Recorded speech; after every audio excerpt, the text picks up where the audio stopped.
नमस्कार दोस्तों। विश्व गुरु आखिर कहां है? विश्व गुरु किस बात की गारंटी दे रहे हैं और विश्व गुरु की अपनी गारंटी क्या है? जी हां, आज ये सवाल पूरी दुनिया में है क्योंकि दुनिया पूछ रही विश्व गुरु है कौन। जी, ये सवाल खड़ा हुआ है जब दुनिया की सबसे प्रतिष्ठित टाइम मैगजीन, जो हर साल अपने उसमें दुनिया के सबसे प्रभावशाली लोग हर साल के लिए वो उसकी लिस्ट जारी करती है। तो ऐसी स्थिति में 2026 की जो उसने लिस्ट जारी की है 100 लोगों की, उसमें हमारा विश्वगुरु नहीं है। जी हां, हमारे विश्वगुरु का 100वें नंबर पर भी नाम नहीं है, 99 नंबर पर भी नाम नहीं है, कहीं नाम नहीं। लेकिन जैसा कि है, डोनाल्ड ट्रंप का भी नाम है, बेंजामिन नेतन्याहू का भी नाम है, जिनके आगे पीछे वो सरेंडर है, और उसके बाद में शी जिनपिंग का भी नाम है, जो चीन के राष्ट्रपति हैं। उसके बाद में जापान की जो महिला प्रधानमंत्री हैं उनका भी नाम है, और नेपाल का प्रधानमंत्री अभी जो नया नवेला बना है वो बालेंद्र शाह का भी नाम है। यहां तक कि मैक्सिको की वो महिला प्रधानमंत्री, उनका भी नाम है। जी हां, जिसने नरेंद्र मोदी की तरह से सरेंडर नहीं किया, उसने डोनाल्ड ट्रंप को उंगली उठा करके कहा कि देख लेंगे तुम क्या हो।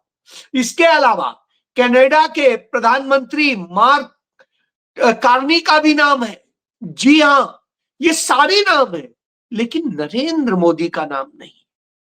वो जो विश्व में बहुत बड़े धर्म की पताका फहराने की बात करता है, वो आदित्यनाथ का भी नाम नहीं है। अजय सिंह बिष्ट उर्फ आदित्यनाथ, जी हां, उसका भी नाम नहीं है।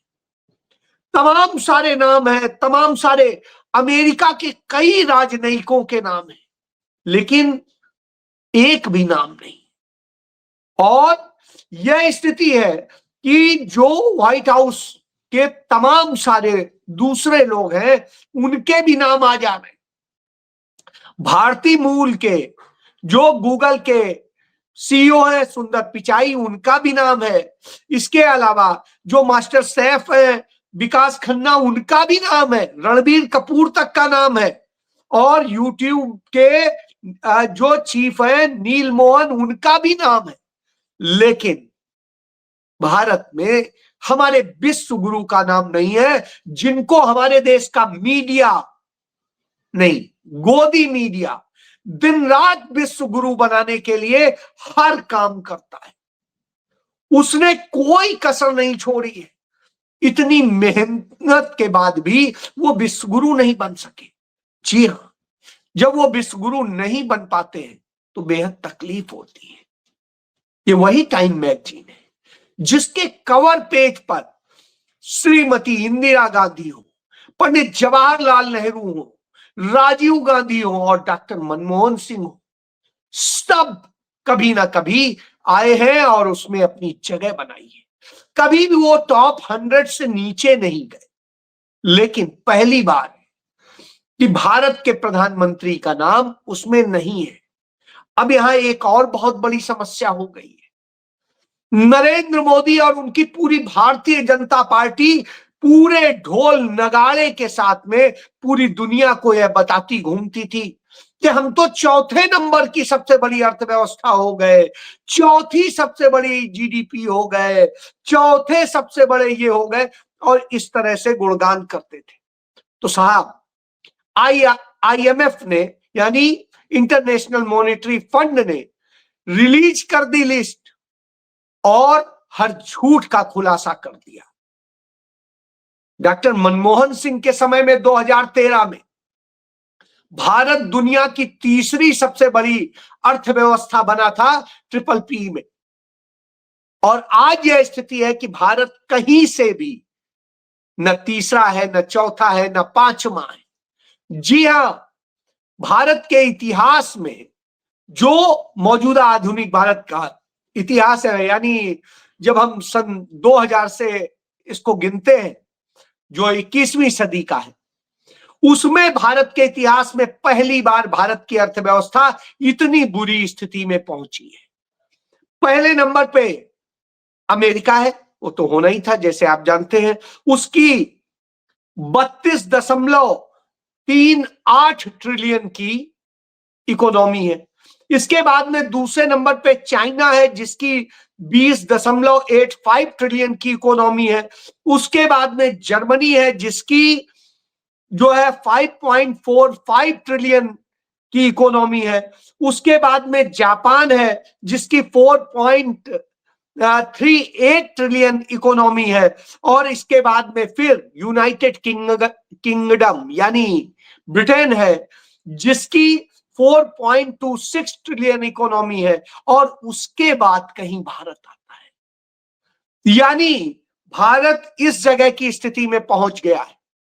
और जब भारत इस जगह पहुंच गया हो तो हमें सवाल करना बनता है कि किस तरह से भारत की यह स्थिति कर दी है कि जो बार बार चिल्ला रहे थे, तो न भारत की इकोनॉमी रह गई न भारत की इज्जत रह गई।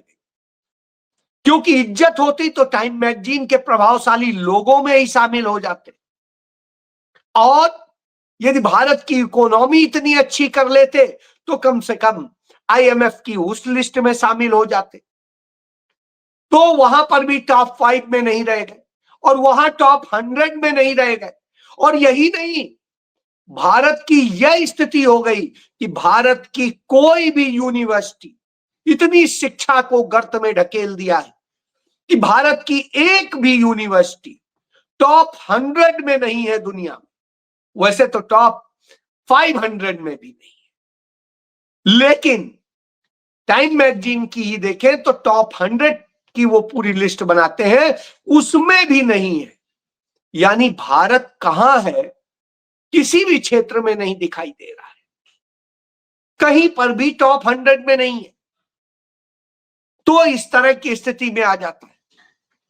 बात यही नहीं खत्म होती, ये इसलिए भी है। तो आप देखिए, ये आदिवासी हैं, आप देखिए क्या दशा है आज भारत की। इनके जिनके तन पे कपड़े नहीं है, जो सही से रह नहीं सकते, आज वह स्थिति है, वो प्रोटेस्ट करने के लिए मजबूर हो रहे हैं। क्यों? क्योंकि उनकी जल, जमीन, जंगल सब नरेंद्र मोदी छीन रहे हैं। यानी तन पे जो एक कपड़ा बचा है महिलाओं के, वो भी छीन ले, यह काम कर रहे हैं। और यह आदिवासियों के साथ हो रहा है। और ऐसे में वो महिला शक्ति वंदन अधिनियम में संशोधन का लेकर के आ जाते हैं प्रस्ताव।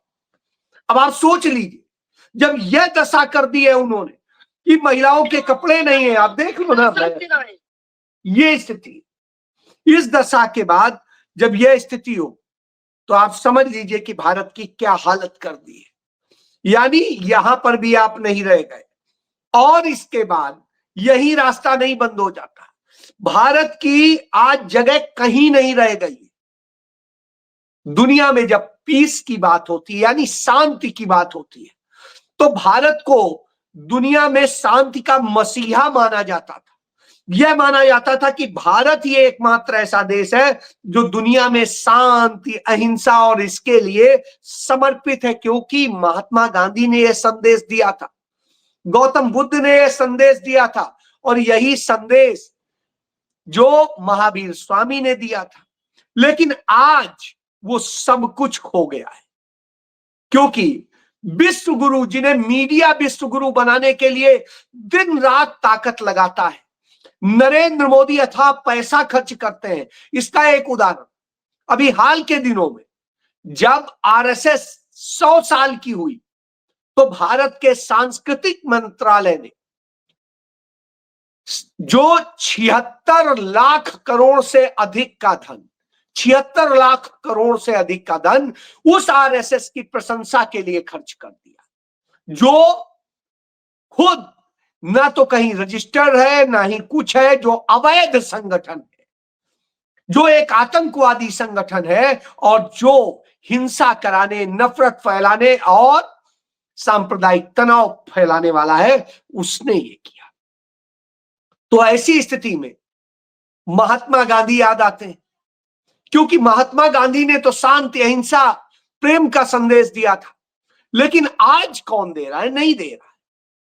आज यदि यही बात शंकराचार्य कह देते हैं तो शंकराचार्य दुश्मन हो जाते हैं, उन पर हमले करने लगते हैं वह लोग जो धर्म के नाम की बात करते थे। तो यह दशा हो गई। ऐसे में ईसाइयों के सबसे बड़े धर्मगुरु पोप कह देते हैं, पोप लियो जाते हैं अफ्रीका, और अफ्रीका में वो कहते हैं, बताते हैं कि क्या स्थितियां हैं आज, उसको आप समझिए।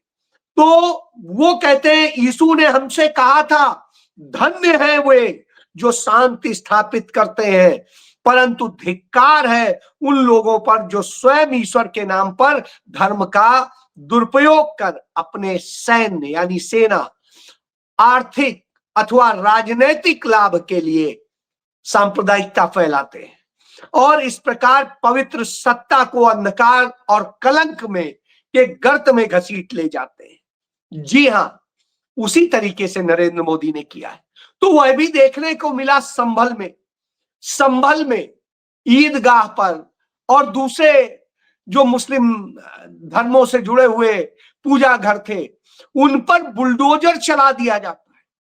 अब आप सोचिए, यानी ये नफरत है, इस तरह की स्थिति है। अपने आर्थिक फायदे के लिए, अपने राजनीतिक फायदे के लिए और अपनी लालच और स्वार्थ के लिए वो शांति की, प्रेम की मार्ग पर नहीं चलते, बल्कि अशांति फैलाने का काम करते हैं। आपने देखा ही अभी जिस तरह से गरीब मजदूरों के हक मारे जा रहे हैं, उनके साथ में जिस तरह से किया जा रहा है, और उसके बाद जब वो अपनी सैलरी का वाजिब दाम मांगते हैं, कहते हैं नहीं आप हमें बहुत ज्यादा मत दीजिए, न्यूनतम तो दीजिए, मिनिमम तो दीजिए।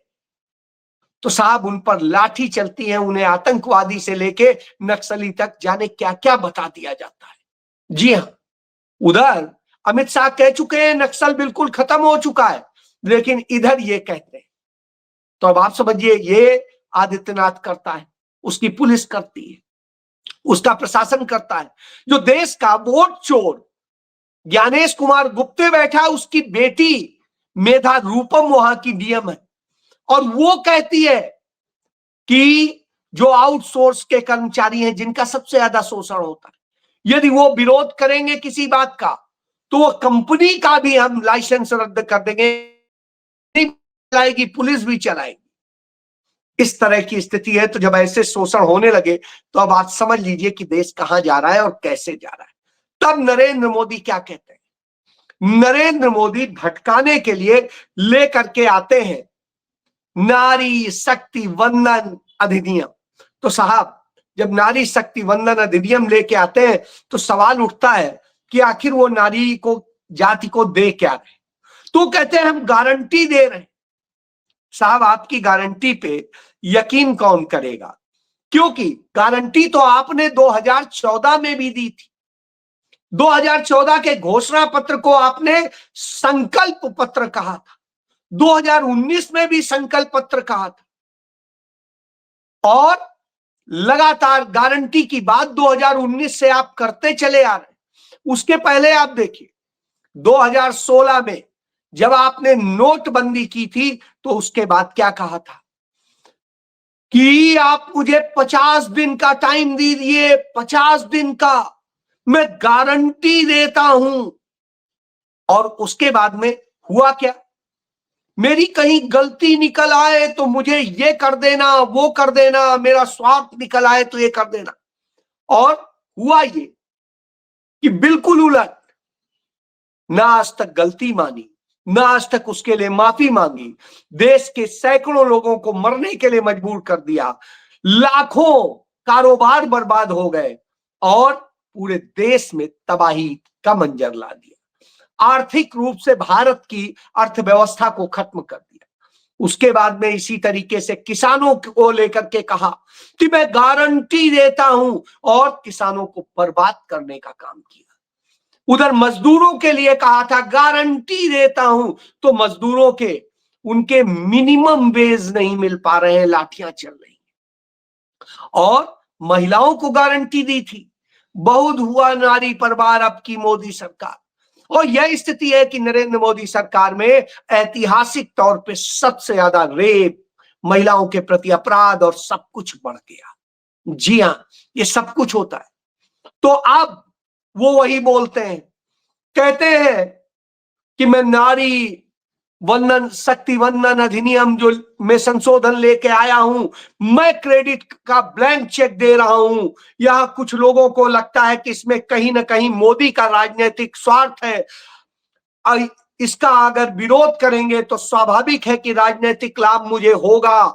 अगर साथ चलेंगे तो किसी को भी, यानी धमका भी रहे हैं, ललचा भी रहे हैं और तथाकथित गारंटी भी दे रहे हैं। फिर इसी तरीके से वो कहते हैं कि मैं ऐड देकर सबको धन्यवाद देने को तैयार हूं, सबकी फोटो छपवा देंगे। यानी कह रहे हैं सबकी, आज तक अपनी फोटो के अलावा किसी की फोटो छपवाना पसंद नहीं किया वो आदमी कह रहा है। फिर कहते हैं जिसको भी गारंटी चाहिए मैं गारंटी देता हूं। जब नियत साफ है तो शब्दों का खेल करने की जरूरत नहीं है, लेकिन शब्दों का खेल भी करते हैं और नियत भी गंदी है, वह भी पूरे देश ने देख लिया है, बार बार देखा है। डीएमके के सदस्य काले कपड़े पहन के आए थे तो उनको बरगलाने के लिए नहीं, काला तो टीका लगाया जाता है जिससे नजर ना लगे, इसलिए मैं उनको ये कहता हूं। अब आप सोचिए, इस तरह की स्थिति है। जब प्रधानमंत्री अपनी स्पीच दे रहे थे तो इसी में आप देखिए 2000 विपक्षी सांसदों ने जो कहा वो आपको समझना होगा कि पीएम की स्पीच के दौरान विपक्षी सांसदों ने पूछ लिया कि 2024 में इसे क्यों नहीं लागू किया था, यदि आप महिलाओं के लिए इतना ही कीन थे, उनको हक देने के लिए थे। और इस पर पीएम ने कहा कुछ लोगों को लगता है कि कहीं इसमें मोदी का स्वार्थ है। अरे भाई, ये तो सब कोई जानता है, लगता नहीं है। और इसमें इसी तरीके से फिर विपक्षी सांसदों ने जब हंगामा किया तो मोदी ने कहा अपने सांसदों को इनको बोलने दीजिए, वहां पर मुंह पर ताला लगा है, वहां कोई बोलने नहीं देता है। जी हां, मुंह पर ताला आपने ही लगाया है। और यह बात भी सामने आ गई जब केसी वेणुगोपाल बोल रहे थे और राहुल गांधी ने कहा माइक चालू है, तो स्पीकर ने, ओम बिरला ने कहा नहीं नहीं माइक चालू है, आपका माइक सिर्फ बंद होता है। अब आप सोचिए, स्वीकार कर लिया कि आपका माइक बंद कर दिया जाता है, स्विच ऑफ कर दिया जाता है। उधर नरेंद्र मोदी ने इसी दौरान यह भी कहा कि जिस तरह से अखिलेश यादव हैं, मेरी बीच बीच में मदद करते रहते हैं, इसलिए अखिलेश यादव से कहता हूं यहां पर भी साथ रहिए। अब आप सोचिए, अखिलेश जी मेरे मित्र हैं, कभी कभी मदद कर देते हैं, तो अखिलेश यादव हाथ जोड़ के झुक गए कि हां, यह नहीं कहा कि हम आपकी क्या मदद करेंगे, आपने तो देश को बर्बाद किया है, देश की मदद नहीं की है, हम तो देश की मदद करते हैं। तो यह भी देखने को मिला। इसी दौरान सरकार ने तमाम तरह से झूठ बोलने की कोशिश की, कहीं किसी को कुछ, कहीं किसी को कुछ। तो जब यह बोलते हैं तब आता है, तो कांग्रेस ने क्या मांग की? कांग्रेस ने तो बड़ी सीधी सीधी बात की, चाहे केसी वेणुगोपाल रहे हो या फिर गोगोई रहे हो। जो गौरव गोगोई है उन्होंने तो बड़ा साफ साफ कहा कि हम कुछ ऐसा नहीं चाहते हैं कि हमें अपने लिए चाहिए, ना हमें क्रेडिट चाहिए, क्योंकि हम तो सबसे पहले देश में सदैव से यह कोशिश करते रहे कि महिलाओं को हक मिले और वो हक देने के हमने बार बार प्रयास किए। महिलाओं के लिए आरक्षण बिना किसी शर्त के लागू किया जाए, मौजूदा स्थितियों पर ही लागू किया जाए, हम इसके लिए तैयार हैं और बगैर इंतजार किए किया जाए। इसमें इफ एंड बट नहीं होना चाहिए। सही बात कही, कहा यह हमारी पार्टी का स्टैंड है। राष्ट्रीय जनगणना के काम में तेजी लाई जाए और यह सुनिश्चित किया जाए कि प्रमुख तौर पर अल्पसंख्यक समुदायों, विशेषकर ओबीसी, एससी और एसटी को सही प्रतिनिधित्व मिले। यानी सबको सही प्रतिनिधित्व मिलना चाहिए, किसी का हक नहीं मरना चाहिए इस आधार पर कि उसका धर्म अलग है, उसकी जाति अलग है, उसका और कुछ। यह बात कही। उन्होंने कहा कि परसीमन के मुद्दे पर एक राष्ट्रीय आम सहमति बननी चाहिए ताकि हमारे राष्ट्र की एकता, अखंडता, संघीय स्वरूप सब कुछ रहे, मजबूत हो। और बीजेपी को अपनी ज्यादा होशियारी को बंद करके तीन प्रमुख मुद्दों को आपस में मिलाना नहीं चाहिए। जातिगत जनगणना होनी चाहिए, महिलाओं को आरक्षण तत्काल होना चाहिए और किसी सबको हक मिलना चाहिए। तो यह कांग्रेस ने कहा। अब आप सोचिए, लेकिन नरेंद्र मोदी के लिए राहुल गांधी बता चुके हैं। ये तो असल में देश को भ्रमित कर रहे हैं। क्यों? क्योंकि डोनाल्ड ट्रंप और नेतन्याहू के आगे सरेंडर हो चुके हैं और उस सरेंडर का भी नतीजा इस देश के ऊपर भयंकर संकट खड़ा हो गया। उस अमेरिका ने अब नरेंद्र मोदी से कह दिया परमिशन खत्म, अब आप रसिया से, ईरान से, कहीं से कोई तेल नहीं खरीदेंगे, कोई गैस नहीं खरीदेंगे, आपके लोग मरते हैं तो मरने दीजिए। सोचिए आप, जब यह हो रहा हो तो ऐसे में आप क्या उम्मीद करेंगे? नरेंद्र मोदी कोई गारंटी दे सकते हैं? वो विश्व गुरु, असल में वो सरेंडर गुरु है। राहुल गांधी सदैव जो कहते हैं वो साबित हो जाता है। जी हां, यही है। जय